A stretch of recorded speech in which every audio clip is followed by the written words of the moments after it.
আসসালামু আলাইকুম ভিউয়ার্স, আজকে একটি সুন্দর কেক ডেকোরেশন করে দেখাবো, কেকের বেস তৈরি করে দেখাবো, কেকের ক্রিম তৈরি করে দেখাবো এবং কেকটি সুন্দর করে ডেকোরেশন করব। তো প্রথমে কেকের বেস তৈরি করে নেওয়া যাক। প্রথমে আমি হাফ কাপ প্লাস 1/4 কাপ ময়দা নিয়ে নিলাম, 1 টিস্পুন বেকিং পাউডার এবং just a pinch of salt দিয়ে দিলাম।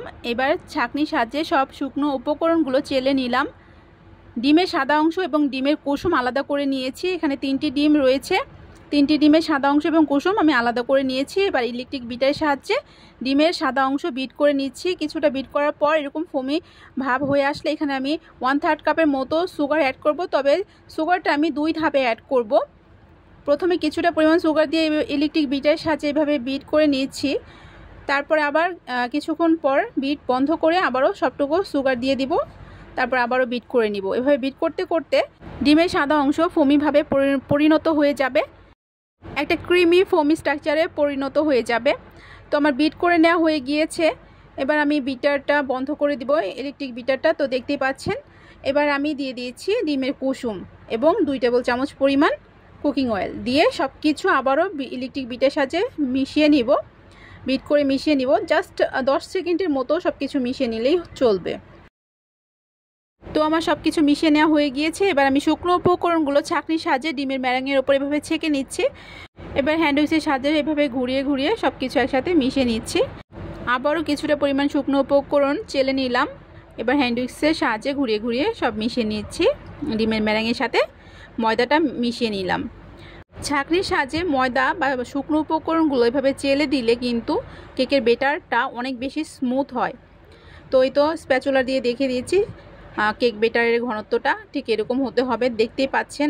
তো এবার আমি 6.5 ইঞ্চি কেক মোল্ডে কেক বেটার ঢেলে দিলাম। আগে থেকে তেল ব্রাশ করে বেকিং পেপার বিছিয়ে রেখেছিলাম।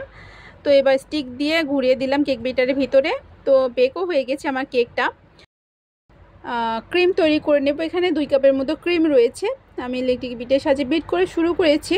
তো বিট করতে করতে অনেকটা যখন এরকম স্ট্রাকচারে ক্রিমটা চলে আসবে সেই পর্যায়ে বিটটা বন্ধ করে আমি আবার এখানে ক্রিমটা কিন্তু এমনিতেই টেস্টি, তাও আমি এখানে আমি 2 চামচ পরিমাণ কনডেন্স মিল্ক দিয়ে দিলাম। ক্রিমটা কিন্তু এমনিতে অনেক টেস্টি।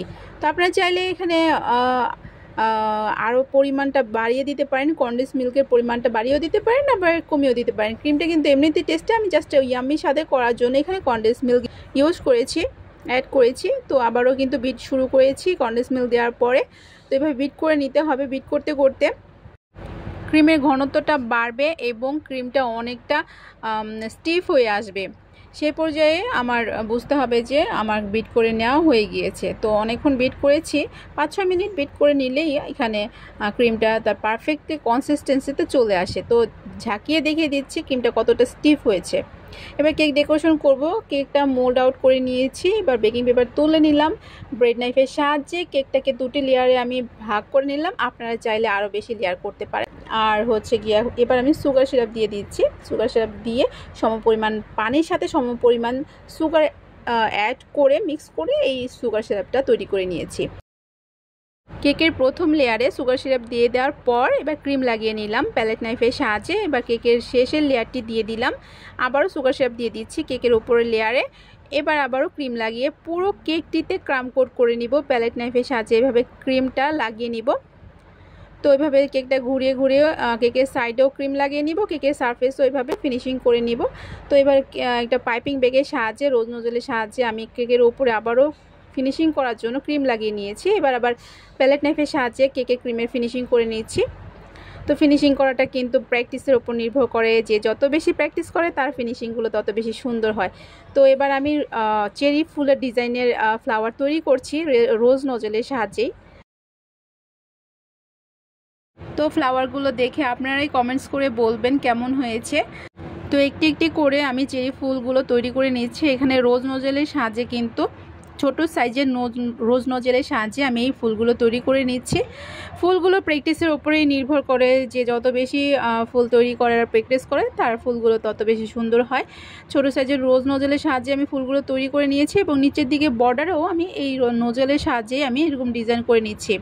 তো কেকের উপরে সারফেসে রাউন্ড করে তো আমি চেরি ফুল তৈরি করে নিলাম। এবার আমি পাতা আজকে নজলের সাহায্যে দিব না, এরকম একটা চামচের সাহায্যে আমি পাতার ডিজাইন করে নিচ্ছি।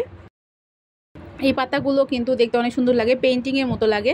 পেইন্টিংয়ের কাজ করে এখন অনেক আপুরা কেকের ওপরে, তো ওই রকমই আমি চামচের সাহায্যে পেইন্টিংয়ের মতো করে পাতাগুলো দিয়ে দিলাম।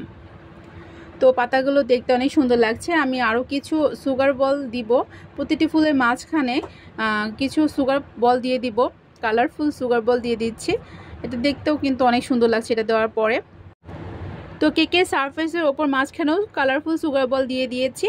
তো এখন তো আমার কেকটা প্রায় কমপ্লিট হয়ে গেল ডেকোরেশন করা, সব কিছু কিন্তু করিয়ে দেখিয়েছি। কেকের ক্রিম তৈরি করেছি, কেকের বেস তৈরি করেছি এবং কেকটা ডেকোরেশন করেও দেখিয়েছি। তো আপনারা অবশ্যই লাইক কমেন্টস করে পাশে থাকবেন।